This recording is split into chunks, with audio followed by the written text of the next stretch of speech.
Hello, my old gauge friends. Today we are showcasing the final loop, the upper track. Just completed this morning. Leveled it all out to the best of my ability. Right? Basically, it's about 90% true. There's always a little imperfection here and there, but very slight. And as you can see, we have the Penske coming around, 280. This is an MTH Proto 2 on the upper loop. Love that New York Fire Department. God bless our first responders. And let's hope they don't have to do a lot of work, if you know what I mean. Anyway, we have the 20th century limit on the bottom track. So, to get into a little bit of the details, I wanted to bank the track. What I decided to do, as you can see, is that on the piers, I put one side of the track on the top of the pier.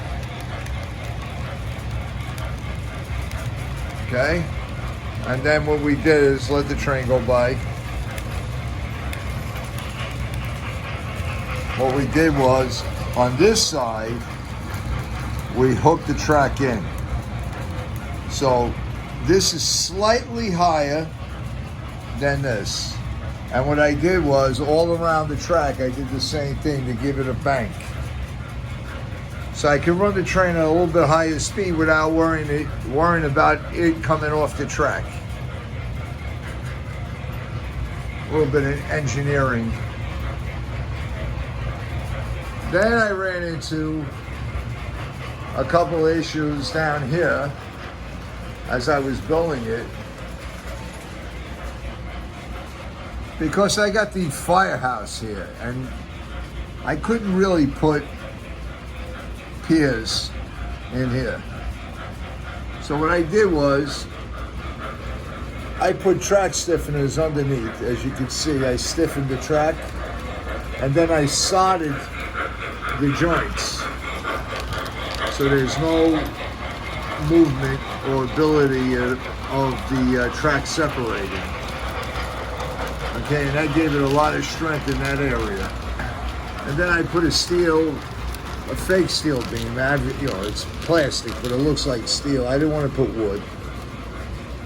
And then I rigged it where that beam holds the split of the track right here. And you see I even put a little solder up here to make the connections true.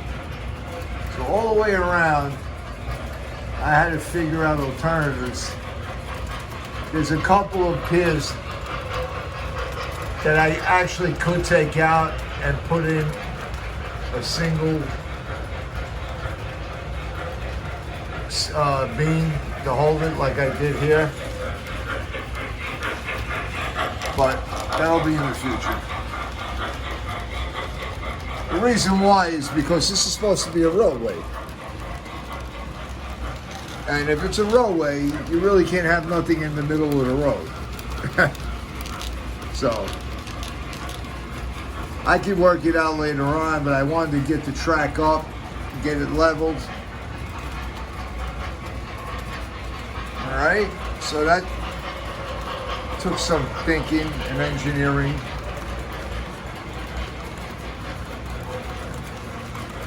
All right, and coming around on this side, you see how I hot glued all these joints. This track will never move. You can almost sit on it. So So here we have the signal that I'm going to have to wire in. Actually, I got to look for the schematics again. I forgot how to wire this thing in. I'm going to have to look it up or talk to Bill or down and ready to roll and see if I can get the schematics for it again. And we have a signal that actually works. We'll have to wire that in. And Mel's Diner made a move. And I have to wire that in. And we have to wire in the Texaco. And we have to wire in that corner Davenport store. CNN fake news.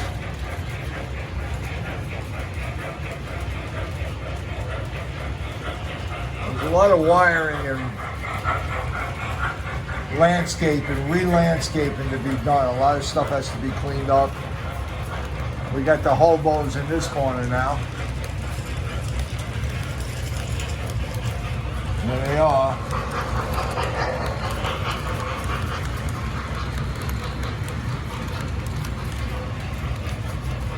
That scene there is going to be buried into the, I'm going to have to dig up the, this is, underneath here, this is caulking. I mean, not caulking, foam board. It's not the most expensive paint, the pink stuff, which I should have used because it was a lot easier to work with. This stuff, you break this, it disintegrates. It just breaks down into balls. But it was a way cheaper, a lot cheaper than the pink insulation board. I guess you get what you pay for.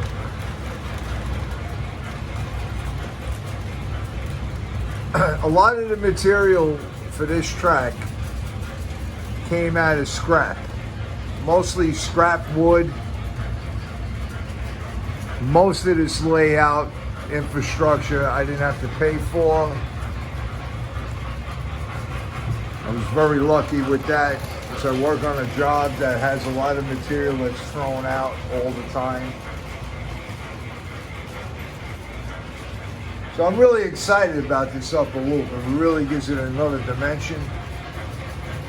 You could really showcase a beautiful train on it. I'm running this freight train, this Penske freight train right now, and it's at its limit on its pulling power. Actually, the wheels are basically just about slipping a little bit. So that locomotive is at its maximum pulling power. And you see all the different cars I have on.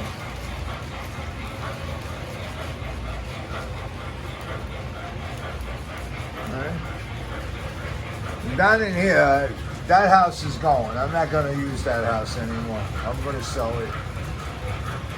Too heavy, too big, and it just doesn't fit the scenery.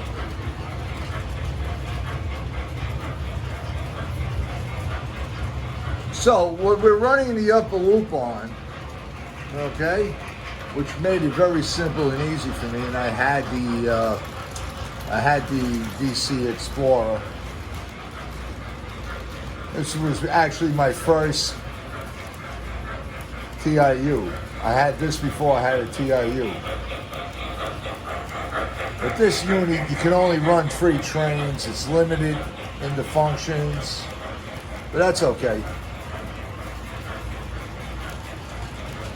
I can also run Lionel up here. I can also run Bluetooth on this top track. That's why I like Lionel. Lionel's system is pretty nice with the Bluetooth. A lot of versatility. As you can see, my head is cleared now. Today's second day that I'm really on my feet. Hopefully be going back to work soon. But I'm not rushing it. So hey, my buddy Max, I'll see you on the forklift, my friend. You're the man, pal. We've been working together for a lot of years. You're a good friend. I appreciate you. And I know I have fans in 1175 also, so I appreciate all you guys out there watching my training videos.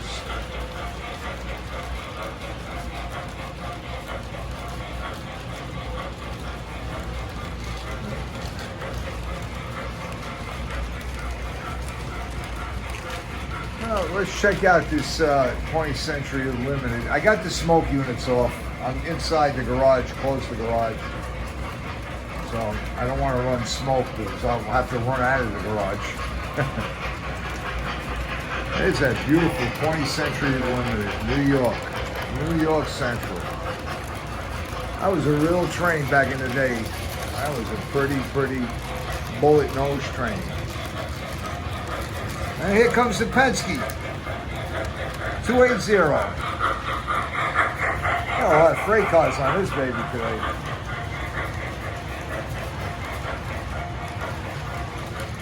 You can see the Space Force. Support our troops. Budweiser. Waddell Oil. Monsanto. Old Detroit beer. There's a couple sleeping bunk car for workers that work on the track.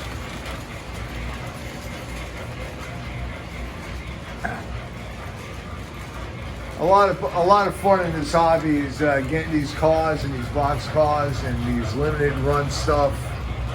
I've seen quite a few other things that I really like, but I gotta say it's really getting expensive. The trains are doubled in price. They're not cheap anymore, and who knows what's going to go on with China. So this hobby is going to be. I think it's getting affected by the economy and everything else, like everything else.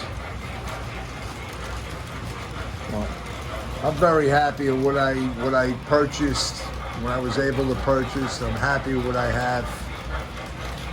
And I like hanging out in my garage sometimes, just chilling out, listening to some music, Kenny Chesney, Chris Stapleton.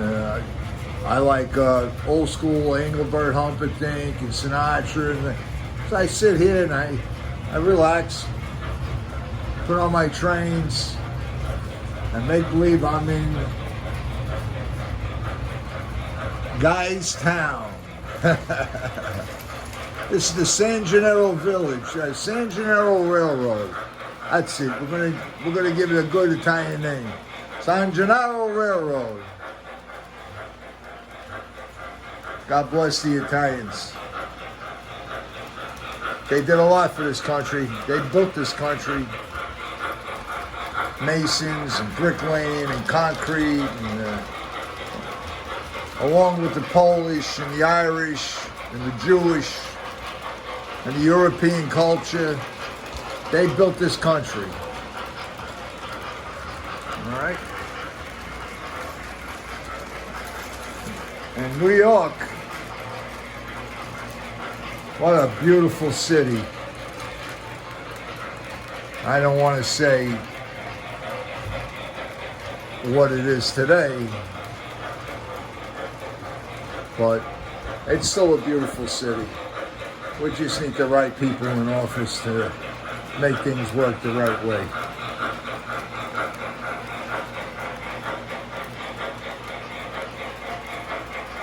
So, if you guys enjoy trains, this is absolutely a great hobby. Very relaxing, and it keeps you busy. It keeps you mechanically inclined if you working on things and figuring out, like we just had to figure out that section there and put up certain banks and angles, which makes it fun. You get to use your brain. Not like kids today on the computer all the time. Nothing hands-on, nothing. What a shame. They run trains on their iPads. I don't know.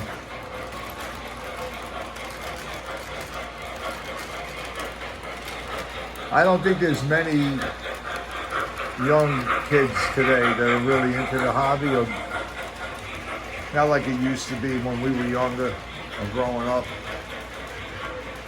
Hey, electric train sets were it, man. When I was a kid, whew, if you had an electric train set going around your track, going around your tree, you'll sit there all day. That's how meditating this is. As you can see, it goes around in circles. Yes, I know. And after a while, it can get a little monotonous. That's why you add switch tracks and upper levels and try to make sidelines to industries. But it ain't all about that. It's also about collecting stuff that other people admire. And it's also about these cars, watching them go by and what they mean and what they represent. Support our troops. You know what I mean, Biden? Joke. Anyway, I love you guys.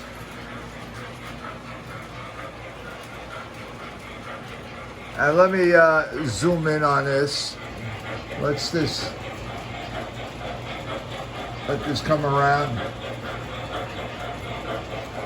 One last shot.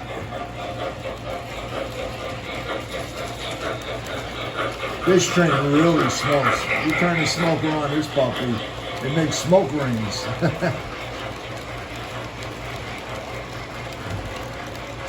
All right, so now you see what my idea was. Eventually it worked out. I had no plan. I didn't know what I was doing. I didn't do this on a track plan. I didn't do this on a computer. I just put one track after another together and trying to get them to come around and mate on the other end. Or come around and make sure that, you know, that you make a complete loop. It took a little time figuring it out, and thank God I had, you know, I had different gauge, 054. I had a short track right here. I had to put in, and so I had to use different turns. But mainly, most of the upper loop is 072 and 084. And I wanted to keep it like that.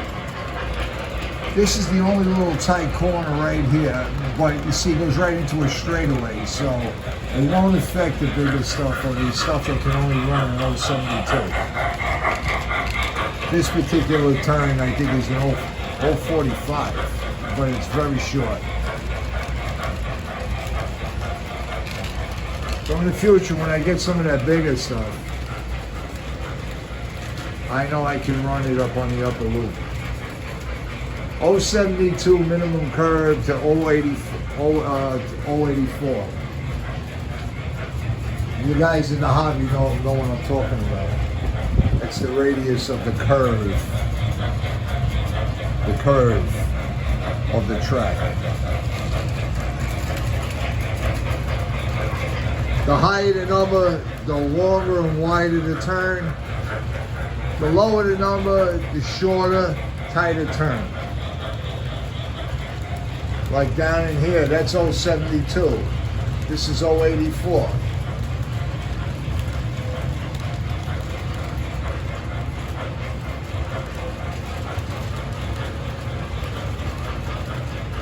All right, guys, I'll see you on the next shoot. This is a long one. I'll be preoccupied for a couple of days, going back to work this week. We're going to hit the landscaping and the wiring and the rewiring. And we're going to bring the track back to life. Take care. I'll see you on the next shoot. This is a 20-minute one. Bye-bye.